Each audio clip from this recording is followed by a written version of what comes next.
Ji'a sooma Raamadaanaa 1443 wal qabate lammiileen Itoophiyaa amantaa Musliimaa hordofanii fi biyyoottan addunyaa adda addaa irra jiran akka biyyatti galanii sirna sooma hiikaa biyyatti kabajan waamicha muummeen ministeeraa Itoophiyaa Abiyyi Ahmad dhiyeessan koreen qindeessu dhaabbachuu isaa odeeffannoon ministeera dhimma alaa Itoophiyaa irraa argame ibseera. Koree sadarkaa biyyaalessaa kana kan hoogganan Ambaasaadder Burtukaan Ayyaanoo qophiin Iid al-Fixrii kaasee amma Iid al-Adhaa yookaan Arafaatti itti fufu kun Itoophiyaan biyya lammiileen amantaa adda addaa qaban jaalalaan waliin jiraatan ta'uu ishee kan itti agarsiisudha jechuu isaanii Addis Chokkolee Dirreedawaarraa gabaaseera. Koree biyyaalessaa kana kan waloodhaan hoogganan Ustaaz Abubakar Ahmad Itoophiyaan amantaa Musliimaa keessatti bakka guddaa akka qabdu ibsuu isaanii gabaasni Addis Chokkolee dabalee ibseera. Sooma Ramadaanaa sanbata darbe jalqabame aftira addabaabaayii irratti kabajuun magaalota biyyattii adda addaa keessatti taasifamaa akka jiruu fi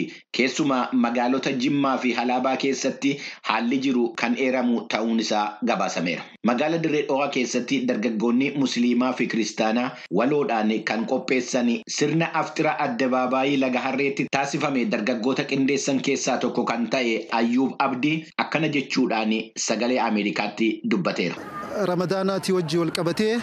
seenaa Ramadaanaatti wajji wal qabatee akka bulchiinsa Dirree Dhawaatti hundi keenyaahu har'a dirree baabura lafaatti walitti qabamuudhaan Kiristaanaas Musliimaas hundi keenyaahu addunyaadhaaf akkasumatti illee addunyaa birootiifis illee fakkeenya ta'uudhaaf naannoo Dirree Dhawaa keessatti akkamitti amantaan wal danda'anii jiraatan waan jiru irratti dhaabbannee sagantaa kana qopheessuu dandeenyee jirra. Inni lammadaa muummeen ministeera keenya sagantaa guddaa tokko qabatanii jira. Sagantaa san keessaa qaama tokko waan ta'eef nutis qaama san raawwachuudhaaf akkuma bulchiinsa Dirree Dhawaatti dargaggeessa 4 ta'uudhaan yaada nama 4tiin kaane namootan kumaan lakkaa'aman if cinaa hiriirsuudhaan akkasumatti yaada keenya fudhachuudhaan yaada keenya san karaa qarshiitti jijjiiruudhaan uummanni nu deeggaranii deeggarsa guddaadhaan sagantaa kana fakkaatu qopheessuu dandeenyee jirra jechuudha. Sirna kana irratti waldaa Kiristaanaa Ortodoksii bakka bu'uudhaan liqa biraanaatti Qalamoorqi Bimiroo kan dubbatan yommuu ta'u, imaama maskiida Almalcheezarii fi barsiisa amantaa kan ta'an Sheek Nasraddiin Sheek Abdurrahmaan qophicha warreen qindeessanii fi galataa dhiyeessaniiru. Bulchiinsa Dirree Dhawaarraa kaasee warra faxara kana bifa kanaan hawaasni Dirree Dhawaa bakka itti tokkummaa isaa agarsiisu namoonni amantii adda addaa qaban asirratti furanii tokkummaa isaanii akka agarsiisaniif warra haala kana mijjeessan maqaa muslima Dirree Dhawaatiin galatoomaa isinii jechuu barbaada. Jazaa Rabbi isinii haa kafalu. Akkuma asirratti barreeffamee jiru Dirree Dhawaan biyya jaalalaa, biyya tokkummaa. Nuti hoggaa amma har'a akkana goonu aadaa abboonni keenya dur uuman san wajji jireenya